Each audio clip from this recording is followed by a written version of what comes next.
الرجيم بسم الله الرحمن الرحيم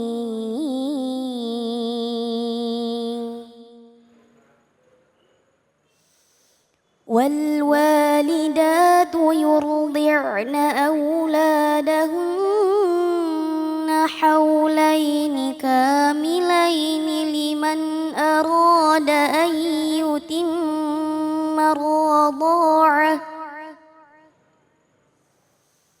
وعلى المولود له رزقهن وكسوتهن بالمعروف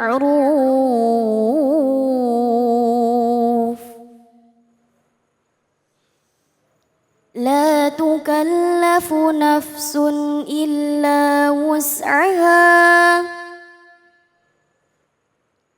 لا تضار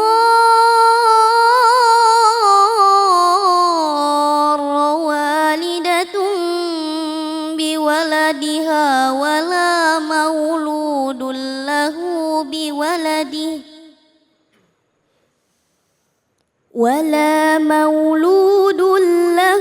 بولده وعلى الوارث مثل ذلك فإن أرادا فصالا عن تراض منهما وتشاور فلا جناح عليهما وإن أردتم أن تسترضعوا أولادكم فلا جناح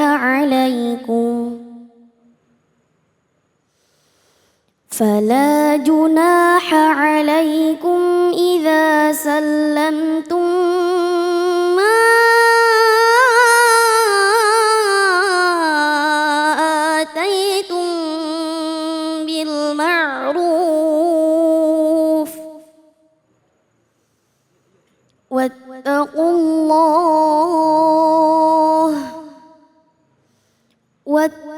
الله واعلموا أن الله بما تعملون بصير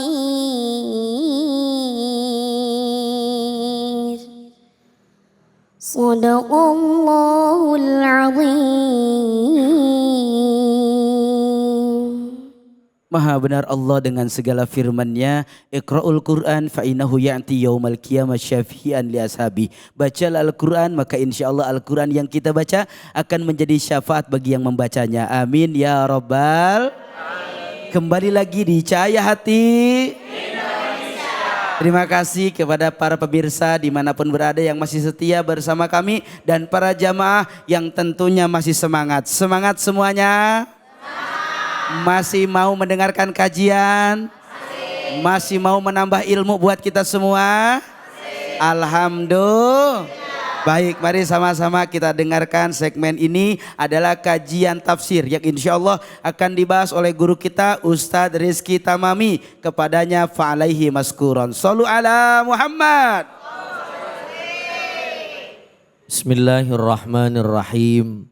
Assalamualaikum warahmatullahi wabarakatuh. Waalaikumsalam warahmatullahi wabarakatuh. Para pemirsa Cahaya Hati Indonesia, iNews TV yang dimuliakan oleh Allah Subhanahu wa taala. Bu. Ya. Bu. Ya. Sehat? Alhamdulillah, Pak. Ya. Bapaknya masih hidup ini. Alhamdulillah. Hidup Ji. Bapak Ibu yang dirahmati oleh Allah Subhanahu wa taala. Memang ketika kita bicara tentang rumah tangga ini tidak lepas dari beberapa faktor. Terutama ketika kita menikahi istri kita yang dulu itu jadi idam-idaman kita. Lalu ketika kita setelah menikah adalah anak ketika kita dikaruniakan oleh Allah Subhanahu wa taala, kedua-duanya adalah menjadi tanggung jawab kita. Kenapa begitu? Karena setelah akad nikah maka semua tanggung jawab seorang istri ada di seorang suami. Ketika seorang istri kita pergauli lalu Allah takdirkan kita mempunyai anak, maka bagaimana nasib anak kita di dalam persusuannya. Maka ada satu kitab namanya kitab Rohikul Makhtum. Ini kitab sejarah Bu. Itu kurang lebih jumlah halamannya Ustadz udah diterjemahkan 749 halaman. Kira-kira ibu-ibu pernah baca buku enggak 749 halaman? Bu pernah baca buku begitu? Iya, jangankan baca buku 700 halaman. Iya, iya. Kadang-kadang baru baca Yasin Ji seayat. Yasin. Tiba-tiba ada WA dari bestinya. Iya. Nanya posisi di mana coy? Kita jawab di rumah ngapa emang? Ayo apa ngopi? Oke siap 86 OTW. Iya. Shadaqallahul azim. Ada yang begitu modelnya ada. Ada modelnya. Ya. Maka Allah Subhanahu wa taala menganjurkan ketika kita punya anak Bu, itu kita susui selama 2 tahun. Ya, cuman bagaimana Ustadz problemnya? Udah saya mah setahun aja dah. Sisanya pakai susu merek lain aja dah, bukan susu merek dewek begitu kira-kira. Iya. Maka nggak jadi masalah. Lihat dulu bahkan baginda Rasul Shallallahu Alaihi Wasallam di dalam beberapa kitab sirah, beliau kan sempat disusui oleh siapa? Halimah. Nah, ini adalah tanda bukti ternyata baginda Rasul Shallallahu Alaihi Wasallam pernah disusui selain kepada ibunya. Nah itu adalah tugas ibu untuk menyusui anaknya. Lalu bagaimana tugas seorang bapak kepada anaknya, suami kepada istrinya? Maka dalam ayat ini dikatakan tanggung jawab dari segi pertama pakaiannya. Jadi seorang suami itu harus perhatiin bagaimana pakaian bininya, pakaian anaknya. Bukan cuman pas lebaran doang. Kadang-kadang kan kalau orang kita baju baru pas lebaran aja. Anak 5 Ji, ya. 1 anak 2 pakaian, gempor sampai 10 tuh ya. Iya. Belum bininya minta pakaian 3. Tiap hari Ji. Ya, tiap hari begitu modelnya ya. Hari lebaran pertama kerudungnya putih, bajunya merah, roknya hijau, percis kayak bendera Itali. Terlebaran kedua Ji, wah Allah kerudungnya biru, bajunya putih, roknya merah, percis kayak bendera Perancis tuh. Bendera apa boleh dikumpulin sama dia tuh. Iya, Ji. Tapi ini menjadi satu kewajiban kita sebagai seorang suami. Allah katakan di dalam surah Al-Baqarah 233. Suami ayo Pak bareng-bareng kita perhatiin bini kita. Kan kalau bini cakep laki yang bangga. Bener gak kira-kira? Iya. Kondangan, wah bini kita pakainya cakep bener. Wah teman kita nunjuk gitu, itu bini siapa Ji? Wah bini gua, wah elah. Lu kagak salah pilih Ji, lumayan memperbaiki keturunan tuh ya. Jadi kalau bininya yang cantik, bininya pakaiannya cakep, yang bangga siapa? Lah suaminya. Makanya jangan heran misalkan ada ibu-ibu berangkat pengajian, nyampe pengajian Ji pengen maulid mau Isra Mi'raj, nyampe rumah Pak jangan lupa cicilan baju pengajian baru lagi ini ya. Tuh kira-kira respon bapak-bapak gimana? Kalau bapak yang soleh, begini, alhamdulillah mah nyicil lagi ya. Iya. Kalau bisa jangan nyicil mah, malu-maluin papa. Kalau bisa cash depan muka ustazah kita bayar. Dah. Karena memang ini udah menjadi haknya suami. Bini pakaiannya harus cakep. Tapi maaf Bu, kita juga sebagai seorang bini perhatiin cakepnya jangan cuma di luar. Di dalam rumah juga kudu cakep, betul gak kira-kira Pak? Iya. Giliran kondangan, giliran nongkrong, giliran reuni pakainya cakep banget. Ketemu sama lakinya di dalam rumah, ya Allah daster doang. Udah begitu bolong ada 10 Ji. Ya apa yang pengen dilihatin ya. Ya betul apa betul? Iya. Betul. Jadi seorang suami harus perhatikan pakaian daripada istrinya. Sama Bu, istri juga harus begitu. Makanya dulu kenapa baginda Rasul Shallallahu Alaihi Wasallam rumah tangganya sebagai rumah tangga yang harmonis romantis. Beliau bersama Siti Khadijah romantis, beliau dengan Hafsah romantis, apalagi dengan Aisyah. Ya Allah romantis banget Ji. Emang salah satu istri Rasul yang perawan Aisyah. Kalau Khadijah kan janda, Zainab janda tuh. Lihat romantis banget Rasul Shallallahu Alaihi Wasallam. Apa kuncinya? Laki ngertiin bini, bini ngertiin laki. Jadi kalau udah laki beliin baju buat siapa? Buat bini yang cakep. Bini juga kudu beliin pakaian laki biar pada idep.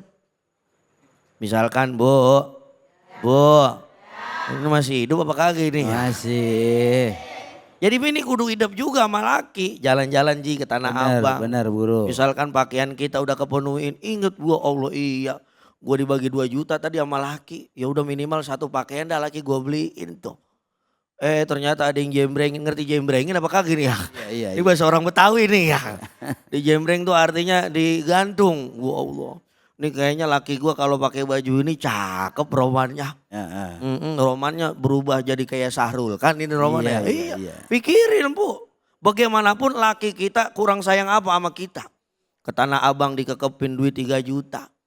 Padahal laki cuman begini, ya itu titipin ya barang-barang 1 mah cariin dah kokok biar ada banyakan. Iya. Apanya kantongnya. Biar kalau pengajian enak Ji nentengnya pulang gitu kan ya. Jadi kanan kiri. Kanan kiri ada tuh ya. Iya. Benar. Jadi itulah yang diajarkan oleh Islam. Terutama Rasul Sallallahu Alaihi Wasallam. Jadi hak-hak yang ada di rumah kita. Suami kepada istri, istri kepada anak. Bahkan anak pun mempunyai hak kepada orang tua. Menjadi anak yang soleh dan soleha. Lalu bagaimana? Seorang bapak kepada seorang anaknya harus memberikan contoh yang baik ketika di dalam rumah tangga. Jadi bukan cuma hak pakaiannya yang cakep diperhatiin, tapi akhlak yang ada di rumah juga harus diperhatikan. Pendidikannya harus diperhatikan, bacaan Qur'annya juga harus diperhatikan. Supaya apa? Supaya bukan cuma jadi perhiasan dunia, tapi insya Allah menjadi perhiasan akhirat. Kalau udah begitu insya Allah di sorga bareng-bareng amin ya robbal alamin. Begitu kira-kira Ji. Masya Allah tabarakallah. Terima kasih guru kita Ustadz Rizky Tamami atas penjelasan dari tafsir surah Al-Baqarah ayat 233 yang begitu luar biasa. Di mana dalam paparan tadi kita menjadi suami yang tentunya bisa bertanggung jawab kepada istrinya. Insya begitupun istri yang bisa bertanggung jawab kepada rumah tangganya. Amin ya robbal. Nah, sepertinya para jamaah yang ada di sini udah nggak sabar pengen bertanya sama guru. Ada yang mau bertanya ada? Waduh banyak banget guru. Ya, cuman kesempatannya ya. Cuman 1. Saya kasih bapak-bapak dah Pak. Iya dah. Nah silakan bapak yang itu. Salam dulu Pak. Assalamualaikum warahmatullahi wabarakatuh. Waalaikumsalam warahmatullahi wabarakatuh. Perkenalkan Ustadz, nama saya Firdaus. Ustadz Firdaus. Saya jamaah dari Masjid Al-Iman. Alhamdulillah, silahkan Pak. Di sini saya mau tanya Ustadz, saya udah nikah cukup lama. Nah di akhir-akhir ini nih ada kebiasaan nih istri saya Ustadz. Dikit-dikit nanya, ayah sayang bunda nggak ayah? Ya, iya. Terus. Dikit-dikit nanya gitu Ustadz. Jadinya nanya mulu berarti ya? Jadi iya. Kadang ya terus terang sih saya emang kalau nunjukin bilang jawabinnya dia ya sayang gitu. Tapi udah dijawab kadang besoknya nanya lagi. Iya. Nah itu kudunya kita bersikap bagaimana Ustaz untuk meyakini kayaknya meragukan gitu Ustaz. Rasa sayang kita ke istri gitu Ustaz. Masya Allah, terima kasih. Bapak Firdaus luar biasa Ji. Ini pertanyaan sama kayak ini istri aneh di rumah Ji. Asal aneh pulang kerja, ayah sayang enggak sama mama. Asal aneh pulang kerja, saya enggak sama, belum dikasih duit Ji. Silakan guru, jawab guru. Kayaknya kita bertiga harus bikin grup WA. Ternyata emang ini pertanyaan saya juga begitu Pak. Berarti ini pertanyaan buat saya juga ya. Karena memang seorang perempuan itu ditakdirkan banyak nanya, banyak ngomong. Iya. Ya, kalau bahasa orang pesantrennya itu adalah tahqiq. Tahqiq artinya apa? Nekenin kira-kira laki gue sayang apa kagak gitu kan kira-kira. Mungkin bisa jadi ngelihat gerak-gerik kita juga. Waduh, nih laki gue sayang apa kagak nih. Biasa pulang jam 10, sekarang pulang jam 1. Ini kira-kira nongkrongnya di mana dia, kan begitu kira-kira ya. Tapi insya Allah, jadi suami istri itu harus ada rasa husnuzon. Husnuzon artinya adalah berprasangka baik kepada pasangan kita. Ketika kita misalkan seorang suami harus juga berhusnuzon kepada seorang istri. Masya Allah ternyata istri saya nih, saya nggak salah pilih istri, saya soleha istri saya. Makanya saya gitu termasuk termasuk suami yang nggak pernah buka WA-nya istri tuh. Saya itu kenal. Antum ya? Iya takut saya. Kenapa? Karena kita husnuzon aja sama bini kita. Oh insya Allah lah bini kita kan kita pilih karena akhlaknya. Karena perangainya. Sama laki juga begitu. Bini juga harus begitu juga. Ya Allah kalau gue tanyain sayang mulu sama laki gue pasti sayang. Ingat Bu, laki itu menunjukkan kasih sayangnya bukan cuma lewat mulut. Kadang-kadang maaf tanpa bicara laki sayang sama kita. Ibu pilih mana? Laki yang sering ngomong tapi nggak pernah beliin barang. Daripada misal atau laki yang beliin barang mulu tapi kagak pakai ngomong. Ayo ngomong yang mana tuh? Milih yang mana? Milih yang mana? Iya. Misalkan ibu punya laki, misalkan udah mah tenang. Ntar minggu kita jalan-jalan.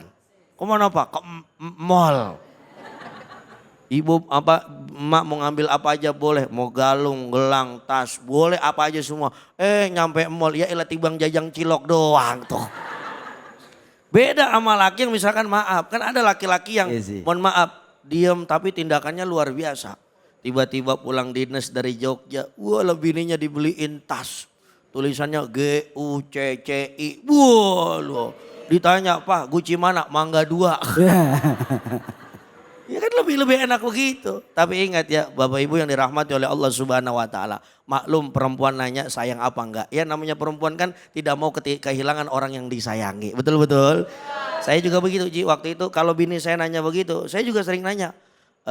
Umah, kalau saya manggilnya Umah. Kalau bini saya manggilnya Buya. Untung aja nggak dipakein A tengahnya. Iya, jadi buaya. Iya. Ma. Saya tanya kenapa sih Uma tiap hari nanya Buya sayang Uma apa enggak? Cuman satu, takut kehilangan itu perempuan. Kenapa? Kalau perempuan kalau udah kehilangan laki-lakinya maaf susah pengen kawin lagi. Betul nggak kira-kira? Nenek-nenek kita maaf Pak, nenek-nenek kita itu pas ditinggalin sama engkong kita. Ya Allah bertahan 10 tahun 15 tahun kagak kawin lagi. Beda sama kita laki-laki. Ya Allah bini mati. Kadang-kadang kuburan belum kering Ji, udah angkah tuh kawazawat kobil tuh nikah.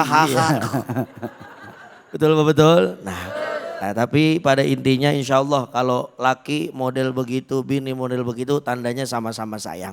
Terus juga saya ingin menambahkan sedikit di dalam surah Al-Baqarah tadi, jangan takut ketika kita sayang sama istri kita. Kita sayang sama laki kita, bahkan kita mengeluarkan harta yang kita miliki untuk semuanya. Insya Allah Allah akan beri kemudahan, bahkan Allah ganti yang lebih banyak lagi kepada kita. Amin ya robbal. Maka dari itu jangan pernah pelit sama dua perempuan buat laki-laki. Yang pertama jangan pernah pelit sama istri.